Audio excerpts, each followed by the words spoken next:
A few months ago I went to Indonesia and I tried 5 different trains in the country, and in this video I will rank those 5 trains from worst to best, and I will tell you how much I paid for each of them. In 5th we have the Commuterline, the KAI train that connects Yogyakarta and Solo.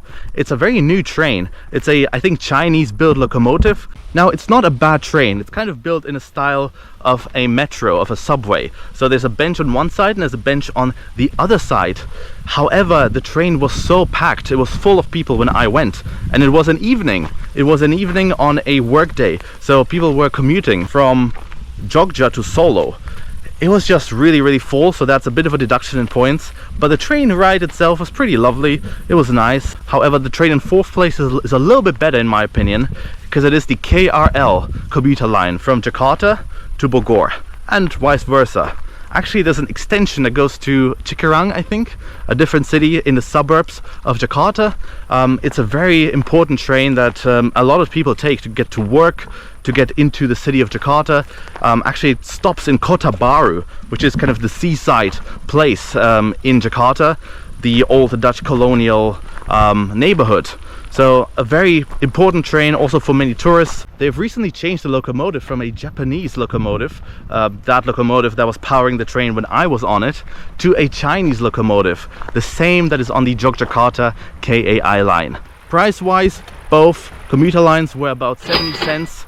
I will put the conversion into rupiah per mile on the screen right now. Before we continue, I just want to say please subscribe, guys, because I want to return to Indonesia and I want to go on the sweet compartment luxury train. That is the best, the creme de la creme, the ultimate train that you could ride in Indonesia, and I want to do this on this channel. So please drop a like, please subscribe, and it helps me out a lot. Let's get into the next trains. Now in 3rd place we have the Eksekutif Class train.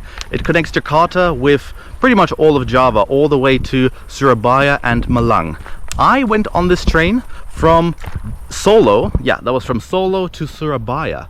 I paid about $20 for this 3-hour ride, and I put the conversion into rupiah per mile somewhere on the screen. The train was really good. It reclined really far, and there was a bright window, there was a train attendant, no free food or drinks unfortunately, also no special toilet, but it was a very comfortable ride. It got me in on time. In fact, every single train in Indonesia was on time, so just really good. I know the tracks, the line was built by the Indonesians, and you can still see that with the train stations, which were colonial. It was just so amazing to walk into, let's say, Solo train station or Surabaya train station and see this Dutch architecture so far away from the Netherlands in Indonesia. It was fantastic. Now of course there are other classes I didn't try. There's of course the premium class, which is a little bit lower than executive, and there's also the economy class, and all of them are fairly comfortable for a 3-hour ride. However, if you want to go all the length from let's say Jakarta to Surabaya, you might want to invest into executive, because, you know, 3 hours in economy is just a little bit rough. Number 2, in my opinion, is the Whoosh train. You saw it coming, guys. It is a very popular video on my channel. The bullet train that goes over 300 kilometers per hour. It connects Jakarta Halim station with Bandung, several stations in Bandung. The train stops 2 times along the way, and then it goes into the last station in Bandung. Yeah, just a fantastic train. Travel time is under 40 minutes from start to finish. A normal regional train would take several hours, as would a car ride, so you pay more money for this train. I think I paid about $30 or $40. I'm not entirely sure. I'll put it on the screen as well as the conversion, and you know, that's what you pay for, the time saving, because you do save a lot of time on this train ride. A lot of business people take this train, and it's just a fantastic experience that I would not want to miss. You know, this train, this bullet train, goes pretty much as quick as the Chinese trains, as in fact, no, it goes quicker than the TGV in France, which was hailed as the best a few years ago. It goes about as quick as the trains in Taiwan, the Shinkansen in Japan. So it is one of the quickest trains in the world. It was absolutely fantastic. I was riding in economy, which offers a 2-3 configuration, so 2 seats on one side, 3 seats on the other side, but the train wasn't full. It was kind of half full, maybe even less. So there were a lot of free seats as well. You can move around if you want to sit by the window, let's say. It was fantastic. It was really good. And then there's also, of course, business class in a 2-2 configuration, leather seats that recline quite a lot.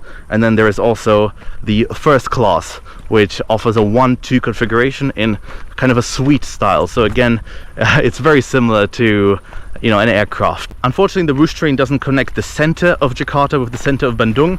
You have to first get into the suburbs to Halim in Jakarta, and then you also get into some suburb of Bandung and then have to take a train from there, which is a little bit inconvenient, which is why this train is not on number 1 but only number 2. The first train though is absolutely insane. I still dream about it. I had the most incredible ride on the Panoramic train from Bandung to Jogja. The nature outside was incredible, and you can see it all through very bright windows. The seats recline almost like a flat bed. It was so good. You get 2 free meals, 1 snack box in fact, and 1 meal. I remember it was beef with rice, some veggies, some crackers. It was so good. The best service. There were 2 train attendants for just about like 10-15 passengers. The seats were absolutely phenomenal. You can really fall asleep, but you don't want to because the nature outside is so beautiful. It was fantastic. We were on time. It was a 6.5 hour ride, and I really wished it was longer. This train goes from Bandung to Surabaya. I jumped out in Jogja because I wanted to explore Yogyakarta first, and I think it goes about 3 times a day in each direction. It is really cool. Of course, the Panoramic train is a little more expensive. I believe I paid about $60 or $70. It is still less expensive than the Whoosh train per mile or per kilometer. So while the total price is higher, the Whoosh train is more expensive because it is a shorter distance. Now, the Panoramic train, I absolutely loved. The train attendants were looking after me really well. Shout out Lutfi and Selma. And there was a glass roof where you can really look out as well. It opened and closed depending on the weather conditions. The restroom was incredible too.